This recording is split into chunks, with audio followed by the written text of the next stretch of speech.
Shalom, selamat pagi Bapak Ibu Saudara-saudara sekalian, dimanapun Bapak Ibu Saudara-saudara berada. Mari saya mengajak kita semua, kita bersekutu dengan Tuhan di pagi hari ini. Kita membaca firman Tuhan dan merenungkan firman Tuhan sesuai bacaan harian Gereja Toraja. Hari ini dari Injil Matius pasal 4 ayat 1 sampai ayat 11. Sebelum kita membaca firman Tuhan dan merenungkan firman Tuhan dari Injil Matius pasal 4 ayat 1 sampai ayat 11, mari kita berdoa.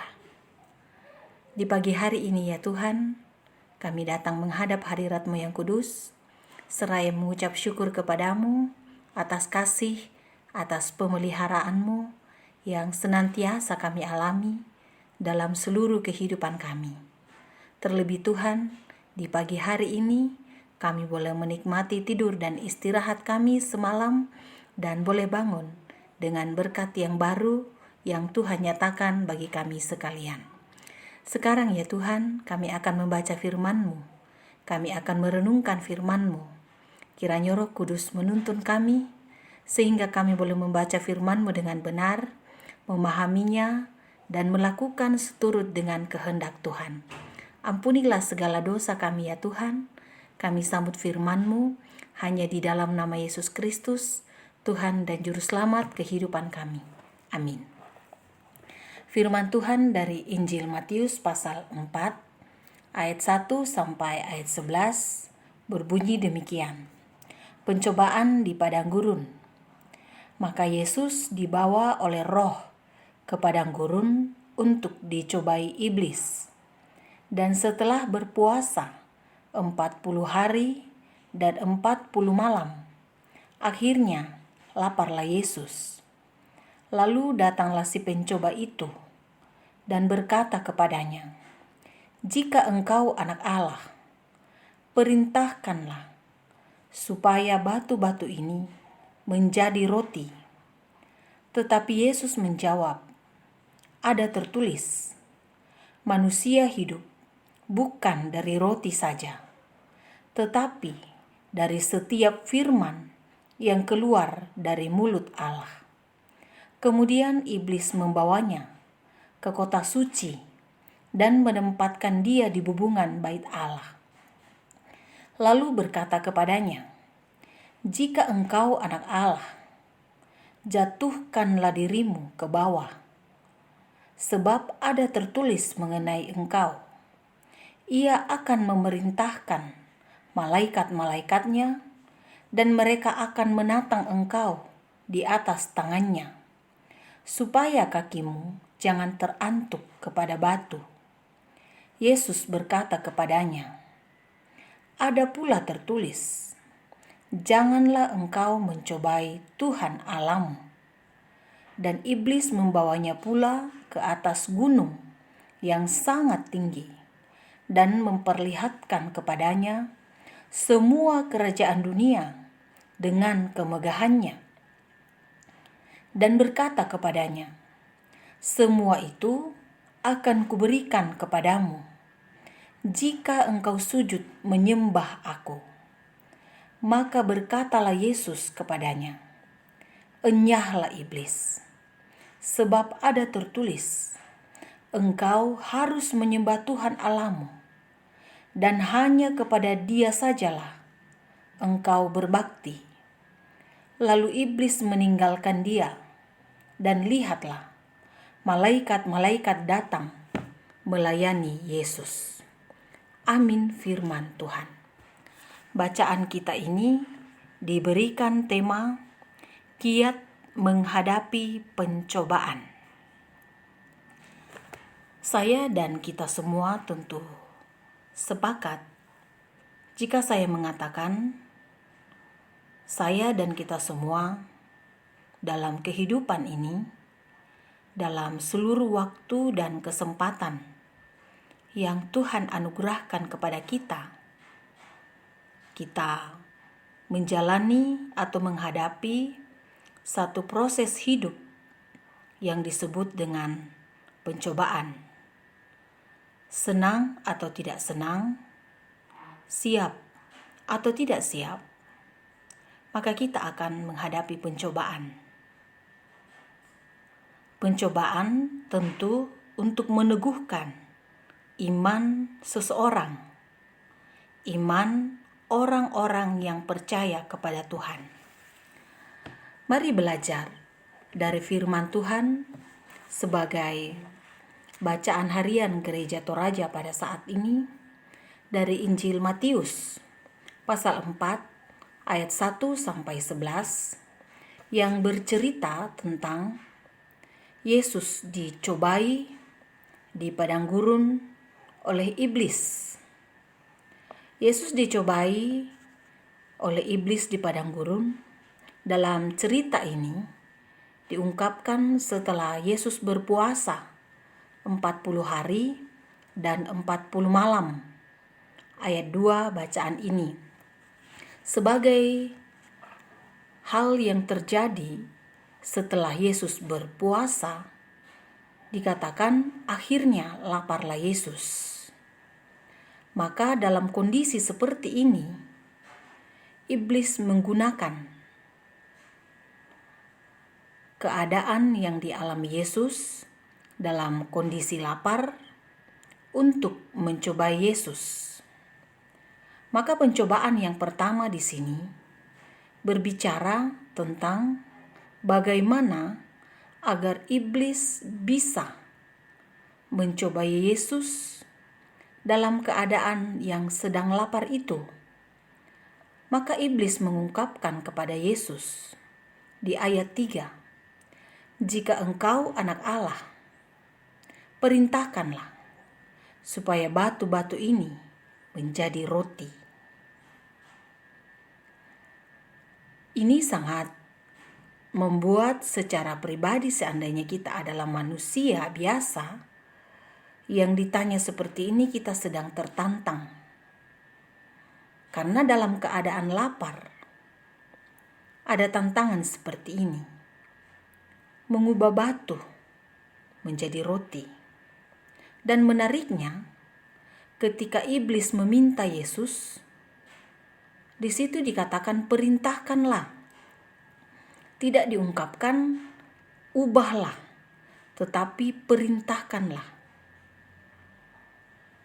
Tetapi mari belajar dari jawaban Yesus kepada iblis dengan mengungkapkan bahwa ada tertulis manusia hidup bukan dari roti saja, tetapi dari setiap firman yang keluar dari mulut Allah.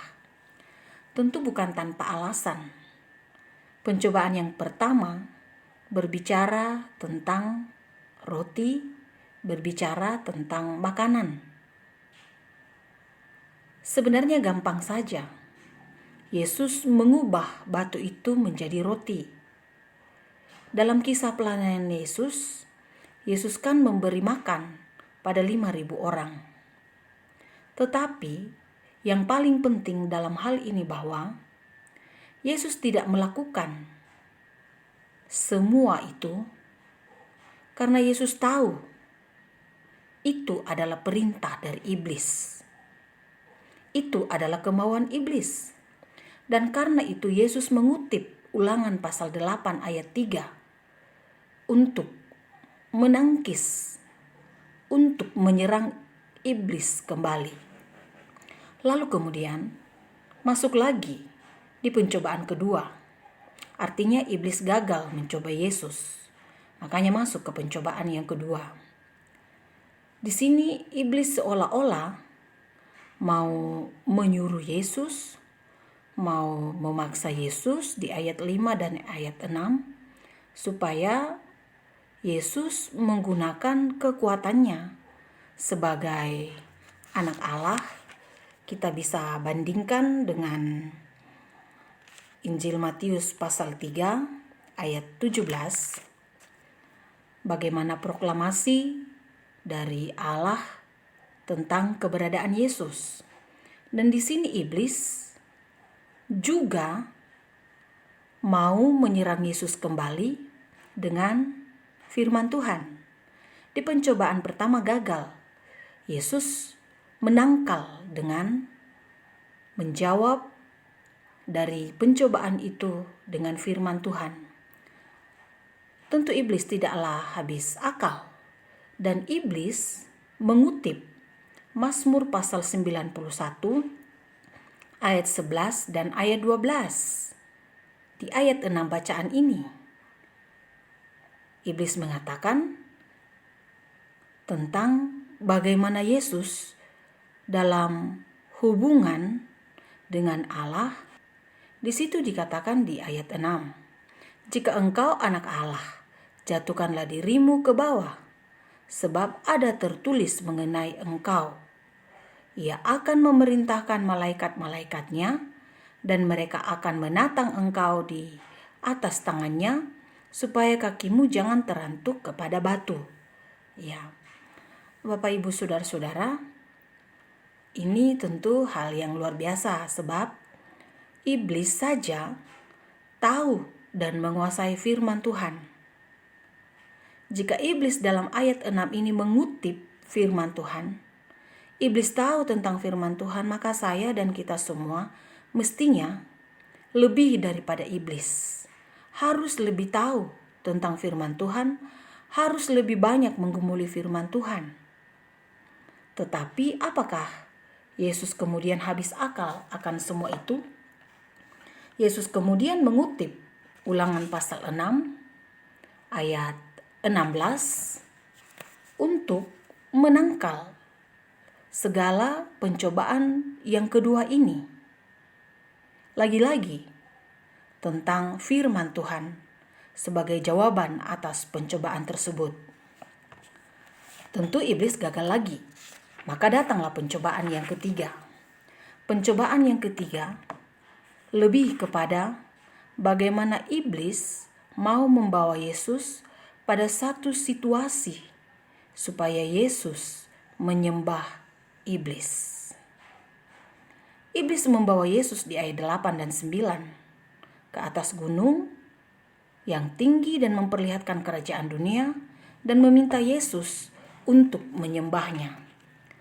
Lagi-lagi Yesus menangkalnya dengan mengutip Ulangan pasal 6 ayat 13, supaya iblis tidak meminta Yesus menyembahnya, tetapi bagi Yesus, iblis justru harus menyembah Tuhan Allah. Hal menarik Bapak Ibu Saudara-saudara dari firman Tuhan ini. Jika tema ini mengatakan kiat menghadapi pencobaan, maka kiat menghadapi pencobaan yang dilakukan oleh Yesus dalam bacaan ini adalah dengan firman Tuhan. Apakah yang tidak penting dari hidup ini? Apakah yang lebih penting dari hidup ini selain dengan hidup menggumuli firman Tuhan?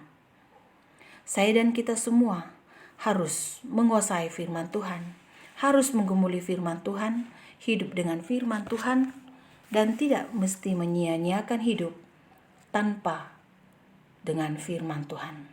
Pencobaan bisa datang dalam banyak hal. Pencobaan bisa datang soal makanan dan minuman. Pencobaan bisa datang soal pergumulan hidup. Pencobaan bisa datang soal kekuasaan. Pencobaan bisa datang soal nama besar.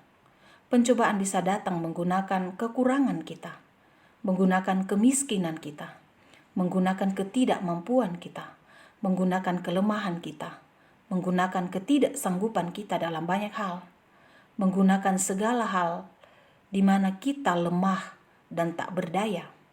Tetapi ingatlah, bagaimana cara Yesus menghadapi pencobaan iblis dalam bacaan ini. Di padang gurun, kepada siapakah Yesus akan meminta pertolongan? Tentu tidak.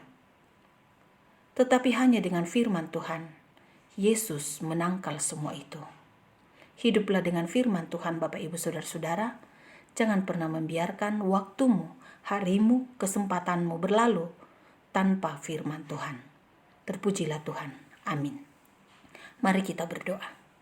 Kami bersyukur Tuhan ada kesempatan Engkau anugerahkan bagi kami untuk membaca firman-Mu dan merenungkan firman-Mu. Tolong kami Tuhan, sekiranya kami senantiasa hidup bergaul dengan firman-Mu, sehingga pencobaan apapun yang datang dalam hidup kami tidak lengah, tetapi kami dimampukan menghadapinya, karena kami tahu Engkau bersama dengan kami, dan kami tahu dengan firman Tuhan ini bahwa ternyata firman-Mu kuat, firman-Mu hidup dan menghidupkan kami dalam menghadapi pencobaan. Kami serahkan seluruh kehidupan kami pada-Mu Tuhan. Engkau memelihara kami, Engkau menyertai kami. Seluruh gumul dan juang kami serahkan kepadamu. Sungguh kami bersyukur oleh pengasihan-Mu, satu sisi dari kehidupan kami sebagai bangsa dan negara boleh kami lalui bersama-sama melalui proses pemilihan umum. Berkatilah ya Tuhan hasil akhir dari semua itu, setiap orang yang berperan dalam penghitungan suara, kiranya Tuhan berkati. Demikian ya Tuhan, jika ke depan hasil akhir itu diumumkan, karuniakan damai-Mu, hikmat-Mu, sekiranya boleh memberikan nuansa yang baik dalam bangsa dan negara kami, dan setiap orang bisa menerima hasil tersebut. Kami berdoa senantiasa bagi bangsa dan negara kami, Tuhan memelihara, Tuhan menyertai. Kami berdoa bagi pemimpin kami dan pemerintah kami, kasih karunia-Mu terus menaungi. Ampunilah segala dosa kami Tuhan, berserah kepadamu di dalam nama Yesus Kristus, Tuhan dan Juru Selamat kehidupan kami. Amin. Selamat beraktivitas Bapak Ibu Saudara-saudara, Tuhan Yesus memberkati kita.